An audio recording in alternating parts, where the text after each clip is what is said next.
You're listening to the Breakaway Wealth Podcast, the show that helps you build wealth faster, think outside the box, and break out of the herd. Here's your host, Jim Oliver.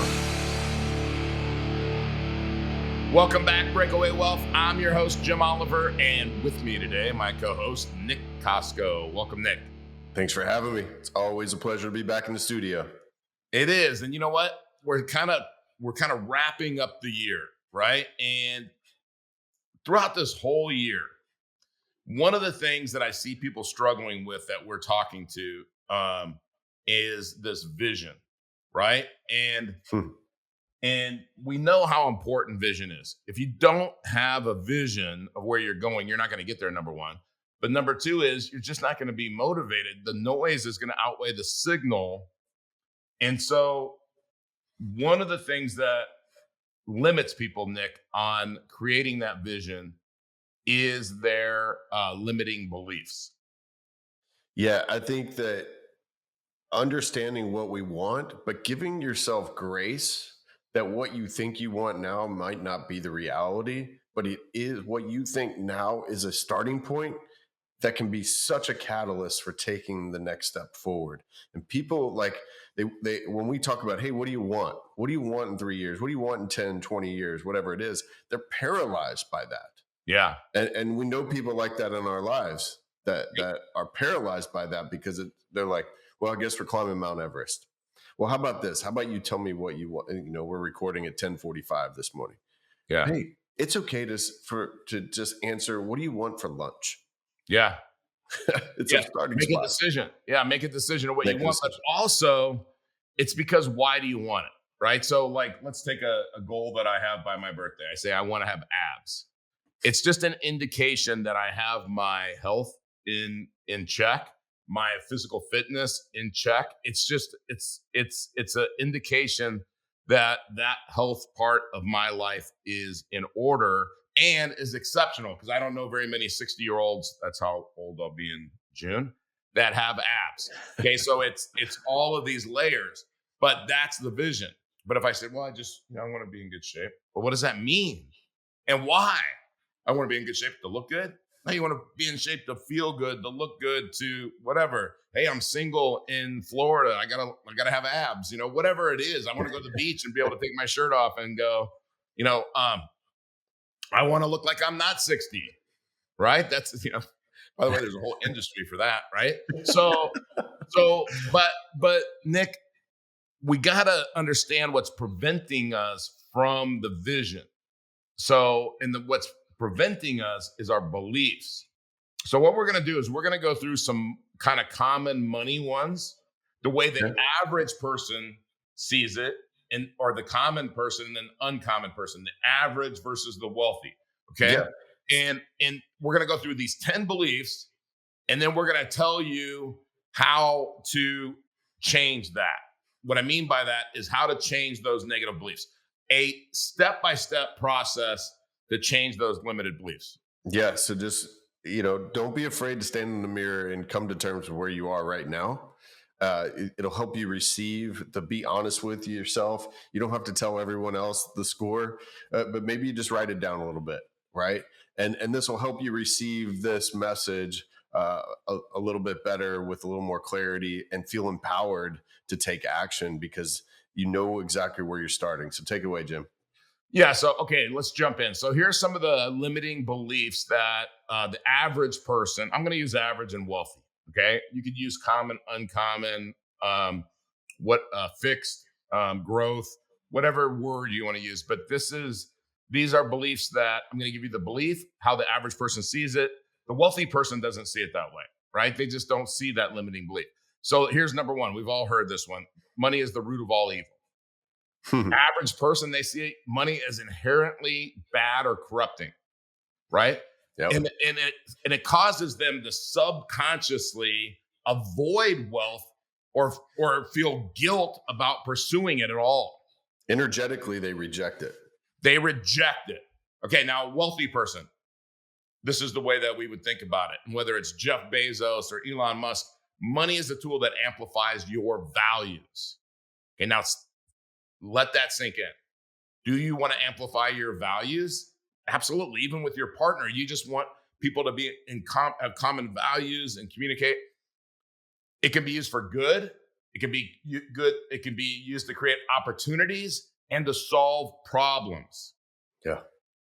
Now that's what is evil about that? Nothing. But see that little bit of a difference?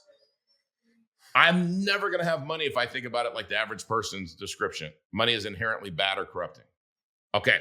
Because we got to kind of, anything to say on that one, Nick? Because we got to kind of move fast on this. Oh, yeah. I'm waiting. I knew you were ready to go. What's number 2? All right. The second one is I have to work harder to make more money. Okay. So the average person, they equate income directly with effort. And they limit themselves because they're trading time for money. So it's not like, hey, I want to have 10 times the amount of money I have. Well, gosh, that's 10 times the work. I don't really want to do that. Okay, so the wealthy person, their belief is this. They focus on working smarter, leveraging systems, investments, other people to generate income, often creating passive streams of wealth, okay? We're not going to use passive revenue anymore. We're not going to use passive income. We're going to use, for create tailwind and breakaway wealth, passive streams of wealth. Okay, go ahead, Nick. It really comes to what's your focus, right? Yeah. If your focus is on solving a problem, like look at what Elon does. He's solving problems for people, okay? He overtly does that. Bezos, you mentioned him, overtly solving a problem. And by doing that, you create value. Yeah. When the more value you provide, right? The 5 laws of stratospheric success from the Go-Giver, the more value you deliver, the more you'll be compensated. And but if your focus is, hey, how do I get more money? That's not the way the universe, God's economy works with all of this. So focus on the problem and the value and watch what happens. Here's the next one. I can't afford it. The average person says they just shut down opportunities by assuming they can't afford things, whether it's investments, education, experiences. The wealthy person says, how can I afford it? And it leads to creative problem solving and resourcefulness. Like, how can I solve that problem? Yeah. And it's a subtle difference, but one is shut down, rejection. The other one is acceptance. Find the obstacle, overcome the obstacle. I can do this. Make sense? Yep. All right, 4. I'm not good with money. So we've heard this so many times, right? This isn't my, average person. They resign themselves to poor financial habits or lack of knowledge, believing they'll never improve. That's a fixed mindset. The wealthy person, they see their financial literacy as a skill that can be learned and constantly invest in improving it, whether it's a book or videos or a course or a mentor or coach. Always, wherever I am, I am. So that really one is such mindset, growth versus fixed. Eliminate would, could, should, and can't from your vocabulary. Absolutely. I love this next one because I maybe felt like this when I didn't understand. Rich people are greedy or lucky. The average person, they view wealth as something either unethical, based on sheer luck, and that creates resentment and it limits their ambition. Well, I'd have all that money too if I was that lucky. All right, so the wealthy person says, forget that, okay? That wealth is created through value creation, problem solving, and the number one thing, one of my favorite words in the whole English language is persistence. Yeah, and persistence means what, Jim? Never quitting, never stopping, being the barge going down the river, constant, never-ending improvement. Just going, I expect resistance. I got a big job, right? There's resistance in everything. So no problem. I won't quit, right? That's right. All right. Number 6, you have to save your way to wealth. And so the average person, they're Dave Ramsey, they're trying to be frugal. They're focused on frugal and saving every penny, thinking it's the path to financial freedom, which is the path to financial slavery and killing your dollars, right? Now, The other person, they see the value in saving. They understand that wealth is created through investing, compounding, leveraging, and thereby growing their money. It's not about just hoarding it. It's about putting it in motion, right? Motion is a law of God. Yeah. So Robert Kiyosaki said in his famous book, Rich Dad, Poor Dad, savers are losers. And he didn't just pull that out of thin air. No. He understood our financial system when we left the gold standard. Your dollars are eroding in value.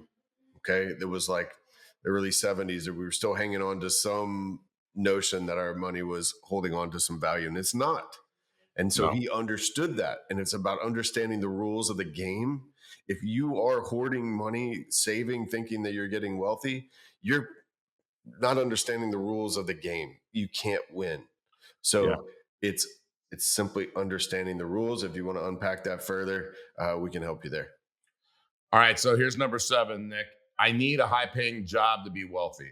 So they believe, because they watch on TV, whether it's a CEO at a pharmaceutical company or oil or whatever, that working for someone else, climbing that corporate ladder, is the only path to success.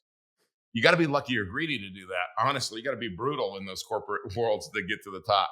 But, or brilliant. Okay. But if you're not any of those things, brutal or brilliant, then your chances are pretty slim. A wealthy person, they prioritize ownership of businesses, investments, or intellectual property over working for a paycheck, right? Like, how do I own assets that are going to go up in value and provide passive wealth, right? Yeah, if you believe that you have to have a high paying job, just play the game Cash Flow by Kiyosaki again, and draw the airline pilot or the doctor with the high monthly nut and low surplus cash every month, and tell me how easy it is to win that game by drawing those. I'd rather draw the starving artist and the teacher and the plumber and all that any day of the week, and like my chances of winning. So it's just a math game. It doesn't. It's like we talk about the ledger. It's backwards than what you think, because you have to rethink your thinking. This, once you the math doesn't lie. The surface doesn't tell the story. Absolutely. Okay, number 8, taking risks is too dangerous. So the average person, they avoid risk out of fear of failure or loss, which keeps them stuck in their comfort zone, right? They just never do anything. They're not happy, but they're not willing to take action to make themselves happy, because they don't have a vision of what happiness looks like. Well, I don't know what happiness looks like. I got my boat, I got my truck. Okay, so then a wealthy person, they embrace calculated risks, understanding that failure is part of it, just like you said about the persistence. Failure is part of growth and success. Growth in your muscles, growth in your mind, growth in your bank account. It's part of it, right? Yeah, and listen, I'm going to make a correction. Probably for 5 years doing this recording, Jim, I've probably said more than a couple of times, you only fail if you quit. And I have eliminated that from my vocabulary. Rethought my thinking on that word failure, that it is part of the journey. It's vital to the learning process. And I used to always say this. I loved to snow ski, and I would say, well, if you're not falling, you're not learning. Yeah.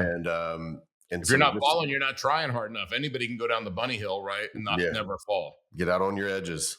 Yeah, but that's your life. You want the bunny hill, or you want the double black diamond, or whatever it is. Yeah, you want to go jump off a cliff? Let's go do it. Yeah, somewhere between jumping off a cliff and the bunny hill is the black diamond run. Now that's where most people's sweet spot is, right? Yeah. Okay, I'll start when I have more money. Average person, they wait for perfect conditions. They get ready to get ready. They wait for perfect conditions to start a business, to invest, or to take action. Everything's got to be perfect. The wealthy person says, hey, I'm going to start with what I got. I'm going to start with what I have. They know taking action is the fastest path to growth. Whatever, you know what? I'm 400 pounds. I'm going to go walk around the block. Okay, that wasn't that bad. I can do that tomorrow. Mm-hmm. So it just gets started. Okay, here's the one. This is the one. And everyone that was in my neighborhood, that when I'm growing up, that's still in a neighborhood like that, I don't deserve to be wealthy. Average person. Deep down, they feel unworthy of wealth or believe that it's reserved for other people, right? It's just, by the way, hopefully you're thinking these things suck. These mindsets suck. The wealthy person says they understand that wealth is a result of providing value. And they see themselves as capable and deserving of financial success because I'm providing all this value to people. I'm serving all of these people. Right. So we got to shift these things. Here's 10 examples. Now, this is the part I'm excited about, Nick. How do you change a negative belief to a positive belief? Step by step. I'm going to give you step by step how to do it. And we're gonna give you action example tip. Okay. So this is write this down. We can put this in the show notes. Okay, I want you to use this system. So the number one first thing you got to do, identify the negative belief. Reflect on that area of your life where you feel stuck or frustrated. Write it down. The limiting belief that you hold. Okay, so here's an example. I'll never be good with money. All right, so the tip is pay attention to the reoccurring negative self-talk or emotions. Like, is it fear? Is it guilt? Is it doubt? Because we need to know which one of those liars that we need to crush.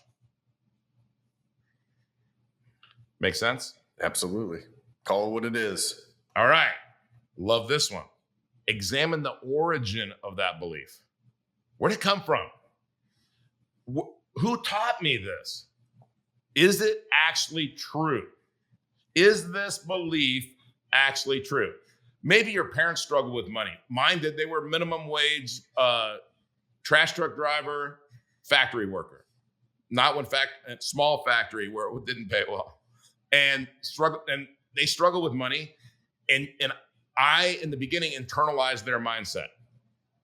Okay, so realizing that belief that you have, I'm not good with money or whatever that belief is, it was learned. It helps you detach from it. It's not Nick Costco. It's not Jim Oliver. It's something I learned. And if I learn something, I can change it, right? Yeah, and we're going to get to this in a bit, but be curious about it. Be curious. I love that too. We'll talk about that here in a second too, at the end. So, all right. So now we've identified it. We've examined the origin of it. Now we need to challenge it. What's the worst thing that could happen if I let go of this belief? Is there anyone out there that's overcome this belief and succeeded? So research stories of people that became financially successful despite starting with no knowledge. I lay that out in my book, Make Bank Without the Bank. I didn't know anything about money. No one I knew anything about money. And then I learned what they want me to learn about money, and that was wrong. And then I finally got the truth because God put Nelson Nash in my life and put the truth in my life, which didn't come from Nelson Nash, came from God. So you challenge that belief, Nick, and I love this, as if you were debating it in court. I like that. Okay. So you, what's the worst thing that can happen if I let go of this belief? Debate it. Like, that is not a true belief. I am not bad with money. Right. And so let's reframe that belief. Turn that negative belief into a positive affirmation. So here's the example. Replace I'm bad with money with I'm learning to manage money wisely every day. I'm getting better and better at it. I'm learning more about how the game is played. Now, see the difference in that? Yeah. I'm making progress. I'm learning. And keep that language. Here's the tip. Keep that language empowering, present focused, not in the past, not somewhere down the future that you can't connect with or relate to, and keep it action oriented. All right. You've heard this a million times and nobody does it. And when I say nobody, 0.1%. Use visualization and affirmations. Use visualization and affirmation. the action. Visualize yourself acting in alignment with that new belief. I'm going to walk around like I got abs, right? I mean, I'm going to buy some t-shirts, some Gold's Gym tank tops like I got abs, right? And then repeat those affirmations daily. I am capable of mastering my finances. I'm going to have abs. I keep telling myself that every day. I keep looking in the mirror every day. So then you picture yourself budgeting, saving, feeling confident about your financial future. Like, how does that feel? You know, when you're walking into the bank and you've got $20 million in the, hopefully you don't have $20 million in the bank, but you know what I mean? Like you've got $20 million of money that you can control in your life insurance cash values. You're walking in there like, nothing you can say to me today is going to make me less secure than I was when I walked in this bank. Nothing can happen, right? And so that you add emotion to your visualization to make it more effective. So we visualize and get that emotion of what am I going to feel like when I got $20 million and I don't think I could run out of money with my lifestyle, or 100 million, or whatever the hell it is, or 5 million. It depends on your lifestyle. Does that make sense? Yeah, absolutely. Live it. All right. So here we go. Take small aligned actions. Reinforce that belief by taking small positive steps in the right direction. I want abs, right? Well, I got to work these abs. Yes, I got to lose fat so you can see them, but there better be some muscle in there, right? Or I just lose the fat and then there's nothing. So here's an example again about money. Start creating a simple book, like ledger, budget, whatever it is. It could be that, right? It could be that small. I'm just going to write out a budget, right? Okay. I don't do a budget, but I would write out a budget. Read a book on personal finance. That's the little example. I mean, I would read a book all the time about money until you feel confident. So each action builds confidence and it provides evidence that the new belief is true. Okay. If I start studying infinite banking and I read about it and then I take action and I say, okay, if I were to do page 45, this is what it would look like. Now, all of a sudden, this new belief of I got to take over the banking function in my life, I'm getting more confident about it because I understand it better. And I know it's true. Does that make sense? Yeah, there's this notion, and Jim and I can buy into this, is that we can boil the ocean every day by 10 a.m. and then get real pissed off when it's not percolating by about 8:30.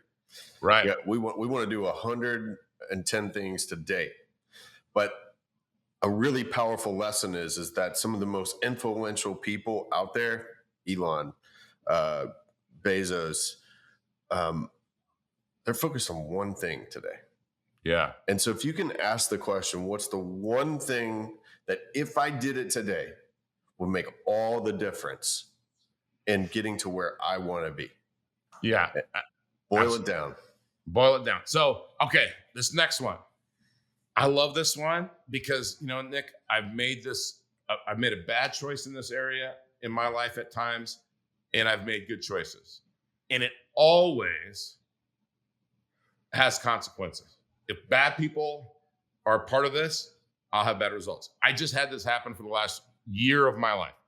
Surround yourself with positive influences. All right. Action. Spend time with people who embody the mindset that you're trying to get.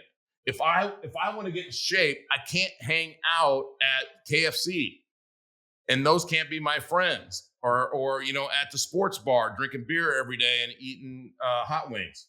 I got to hang out in the gym. Maybe I don't want to be a bodybuilder, but if I hung out with the bodybuilders, I probably am going to get in better shape. So, how would you do that with money? Financial literacy group, or follow online successful, inspiring individuals. Join a community like Create Tailwind, and get around people that are trying to do the same thing. Because the people you associate with, this is the tip, will strongly influence your beliefs. If I hang out with all the people at church, is my faith and my understanding about God and the Bible going to get stronger or weaker? Stronger. Can't help but not. All right. Monitor your success. Keep score. Keep score. So the action is reflect on these thoughts regularly. Am I still having that negative belief deep down inside? Is the new belief taking root? Right? And then journal. Yes, everybody, journal about how your actions and your mindset have changed over time. So if I write down 3 things I'm grateful for, if I write down 3 things that I'm working on in my mindset every night before I go to bed, and I look at it for 90 days, it changes. It grows. It can't help but do that. So you got to journal about it and celebrate even the little wins to reinforce a positive belief. So I'll give you one of mine. Is I do that every time I work out when I do like heavy days. Is I was using like the 65-pound dumbbells to do incline press. Now I'm using the 75. Yeah, some dude was using 120 the other day. Yeah, that's not progress for me. I'm having progress. Okay. And so like a negative belief is, well, at your age, at some point, maybe you shouldn't keep making progress. You shouldn't keep lifting heavier weights. That's a limiting belief. The other belief is I'm getting stronger. Wherever it goes, right? I'm not going to hurt myself. Make sense? Absolutely. All right. Number 9, be patient and one of our favorite words, persistent. Look, changing beliefs takes time. Commit to consistent effort even when progress feels slow or it seems like it's not happening, right? I mean, like you ever got on the scale, you get on every day, and then boom, you're down 3 pounds. And you're like, what happened? You were persistent. You fought through the slow progress. And you got to remember that rewiring your brain is like building a muscle. It takes repetition. There's no workout in the world that you go do one time and you gain muscle. It's the same thing with your beliefs. Is you got to rewire your brain one wire at a time, one thought at a time, one day at a time, 1 hour at a time. And you'll slip back into those old patterns. And the tip is, if you slip back in there, you got to do 2 things. You got to do 3 things. You got to do 3 things. First one, forgive yourself. And I mean legit. Have grace for yourself. Like, I'm not an idiot. You could forgive yourself and say, well, it's just because I'm an idiot.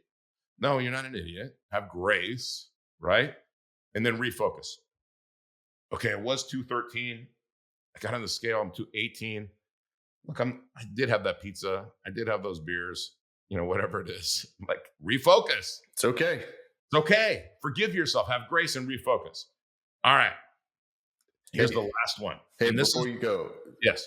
Hey, remember to keep your eye on the prize. It's okay to stumble. Just remember what you're going for, what it is that you want and why you want it when you stumble. And what it's going to feel like when you get it, right? Yeah. Okay. Excuse me. This last one. I love this. Okay. And it's why we do what we do every day, Nick. But it's seek professional guidance. Work with a coach, mentor, a therapist to overcome those deeply ingrained beliefs. You can use tools like CBT, cognitive behavior therapy, neuro-linguistic programming, which is Tony Robbins, has made that really popular for the last 40 years. And that accelerates the process, right? Is sharing with somebody, Nick, there's part of me that says, you're never going to have abs because, you're just not one of those lean guys like that. That's just not your body type. It's not your metabolism. It's not like, and Nick say, well, yeah, with an attitude like that, how the hell are you going to ever have abs? Right? But it's like, hey, if I get healthier and healthier and healthier, does it really matter when it's my birthday if my abs look like they're 30 years old? Because they're not going to. But I'm going to have abs anyway. All right. So because I'm persistent, I know I've done this a million times with different limiting beliefs in my life, and I've changed them to these positive beliefs. And then I think, like, all of a sudden I make this big jump forward and I think, well, how did I do that? It was changing those limiting beliefs. And people that are successful make a habit of doing things unsuccessful people either can't or won't do. And if you can't do something, it's because you believe you can't do it. Right. That's it. So if you change that belief, there's nothing you can't do. That's right. But it ties all back to one thing. Nick, what do you want? Why do you want it? I mean, what would make you happy? Well, I don't know what would make me happy, right? Eeyore is never going to be happy, right? I mean, we can watch, what's that called? Winnie the Pooh like a million times. You can read it a million times, read it over and over again. They're never going to write a version of that where it's like, and Eeyore started an Amazon and became a billionaire. No, Eeyore doesn't get to be a billionaire because he has a bad attitude. Yeah. He's got bad beliefs. But guess who has great beliefs? Winnie the Pooh, right? He's always happy, right? As long as he's got his honey. It's been a while. That's right. That's right. I appreciate you going down the list, man, because it's a battle every day. Don't feel bad that this doesn't align with the noise that we hear every day. Right? Yeah. It requires rethinking our thinking to be exceptional. Yeah. To be the version of the person God intended us to be. So Nick, let's we're at 30 minutes right now. So with editing, etc., like let's go back for something. Okay. Like these are all the things that prevent us from getting what we want, right? Our limiting beliefs that we've learned, all of this stuff. And then how do we, again, this would be backwards to where we would say it, but when we use this thing from Dan Sullivan, it's called the R factor question, right? And the R factor question, we've changed it a little bit. But before we say what we've changed it to, I want to go through the purpose of the R factor question. Before I even tell you what the question is, I want you to know the purpose of it. And people in the audience are saying, well, I already know what it is. I know you do, but let's think of it backwards. Purpose of the R factor question is vision setting. All a vision means is you have a clear picture of success in the future, whatever that is. The second thing is the purpose is it helps you focus on priorities. It identify what it truly matters to you. Then it gives you empowerment by encouraging ownership of your future and your decisions. Think about that now. Take ownership of you getting abs or getting whatever your goal is. And then alignment. Alignment it bridges personal and professional aspirations. Like if your professional aspirations conflict with your personal values, well, you're gonna have a hard time. The other thing that the R factor question does is it creates motivation. And Nick, you know this. I don't like that word, but what motivation means to me in this sense is it creates excitement and clarity about your path forward. Now, right now, today, whatever you're struggling with, Nick Koska, if you had a sense of clarity and excitement about the path forward, would that help you? Absolutely. There's nobody in the audience that can't say that, right? Okay. So what's the R factor question? If we were sitting here 3 years from today, and you were looking back over those 3 years, what has happened? What has to have happened in your life, both professionally and personally, for you to feel happy with your progress? I kind of butchered that, but you get the point, right? I want you to add one thing, Nick, and then I want to talk about this. I want you to add 2 words. I'm curious. If we were having this discussion 3 years from today, and you were looking back over those 3 years, what has to have happened in your life, both personally and professionally, for you to feel happy with your progress? It's kind of an open tone. It's inviting reflection. I'm curious, right? So talk about curious. Yeah. So our good friend Ashley Atkins she uses this be curious when we're learning about our emotions and why we feel particular ways. And And candidly, a couple months ago, I was like, would you shut up with the curious word?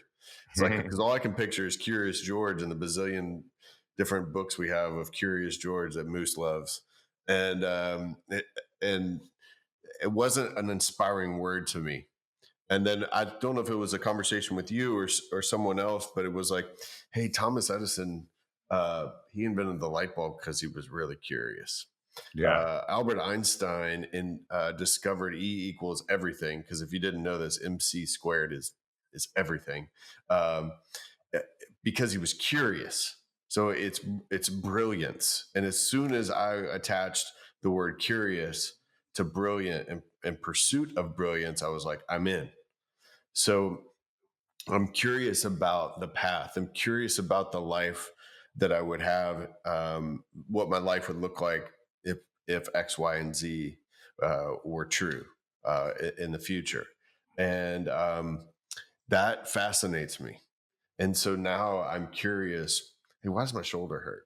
I'm curious, why do I want X, right? Like, I'm curious, why do I go to get my rear end kicked at jujitsu all the time?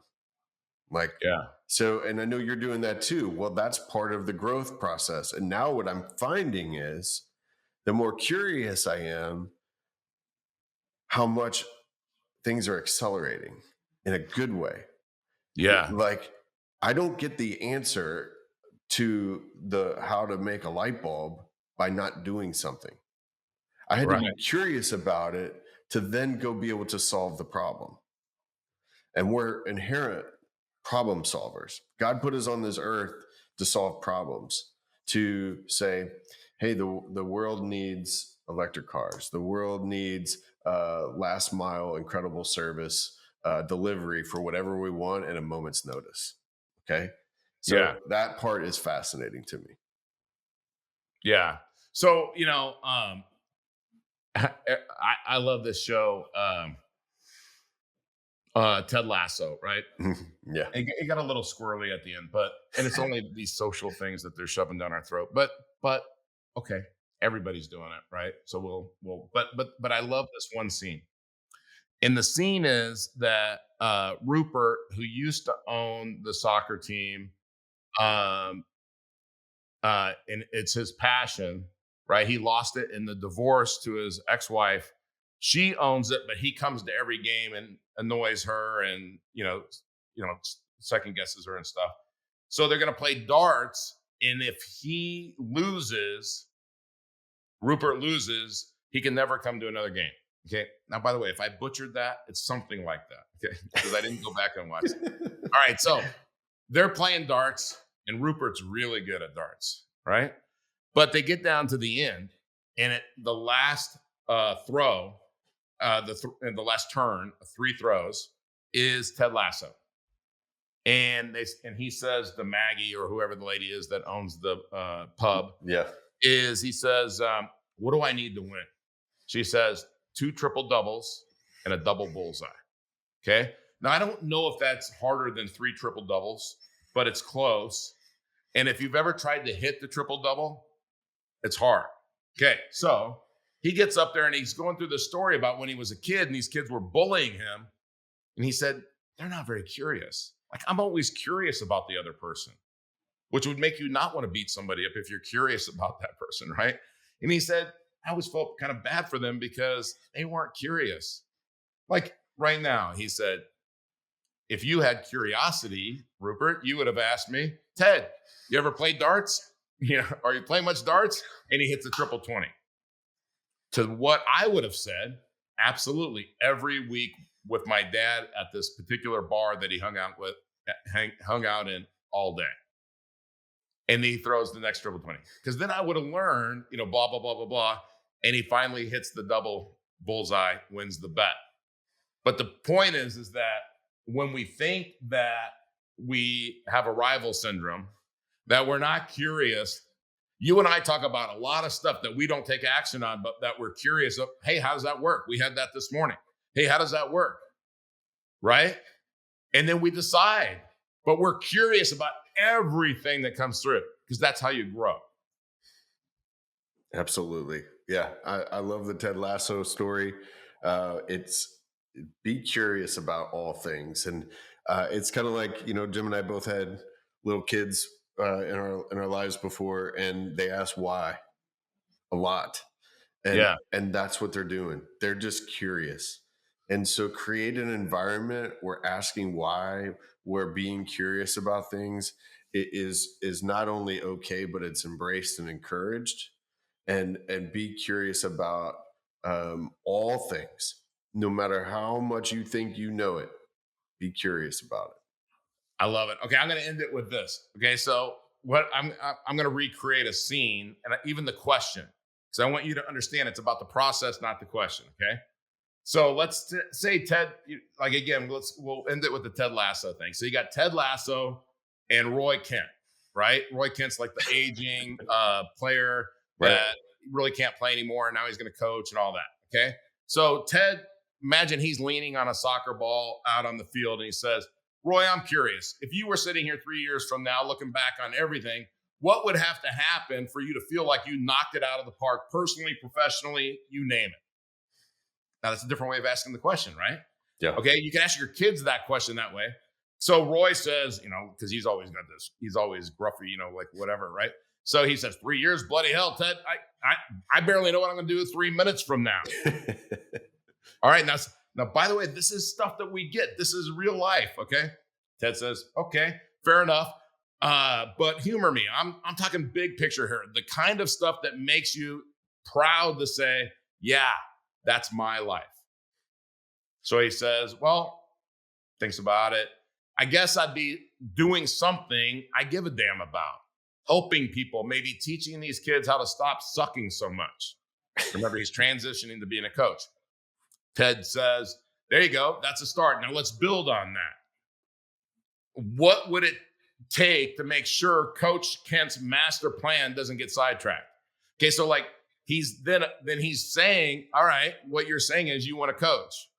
So then how would you make sure that you were going to succeed? So like that's the curiosity part of it. That's like guiding somebody. And that's what we do, Nick, at Create Tailwind, is like, show me what your ledger would look like. Let's talk through that. And I'm curious, you're curious about every person that we help get on the path to financial freedom. This is our year-end episode, Nick. We're going into 2025. If you take the stuff that we talked about for the last 40 minutes and you implement it, I promise you, you will have growth, progress, and change in 2025. And if we were sitting here from a year from now, looking back through all of those days, and I promised you were going to have all three of those things, are you in? Are you ready to take action? Are you really ready to do these things? Start today. I mean, yeah, it's 2025, but spend the last 2 weeks practicing. Amen. All right. We're going to end this. This is a great place to start too, because we're going to end it like we always end it, Nick, with the greatest 32 minutes ever recorded, which is The Magic of Thinking Big and Earl Nightingale. Not the magic of thinking big. Not the magic of thinking big. The strangest secret. See, Nick, see right there. That's why be accountable. All right, let's try that one more time. We're going to end it like we always do, Nick, after I say thank you. This is what threw me off, is thank you for your input, and thank you for being here. Thank you for being a great co-host. And I'm looking forward to 2025. We're going to have some great episodes. We are going to make some epic progress. We're going to be curious all year long. So the amazing words of Earl Nightingale and the strangest secret, what you think about, you'll become. Thanks a lot, Nick. Peace. Here's the key to success and the key to failure. We become what we think about. Now let me say that again. We become what we think about. Thanks for listening to the Breakaway Wealth Podcast. Be sure to subscribe to this show wherever you're listening so you never miss an episode. If you want to start increasing your wealth building ability right now, go to community.createtailwind.com to join our free online community and get access to free, in-depth training designed to help you build real, lasting wealth. See you next week.